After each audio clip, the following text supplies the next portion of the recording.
வைத்ததடா.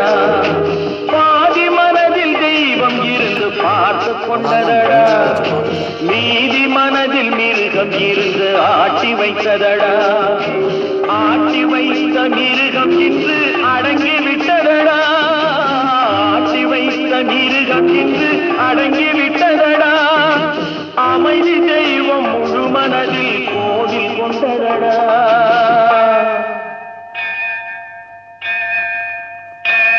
சட்டி சுட்டதடா, கை விட்டதடா, புத்தி கெட்டதடா, நெஞ்சை தொட்டதடா, புத்தி கெட்டதடா,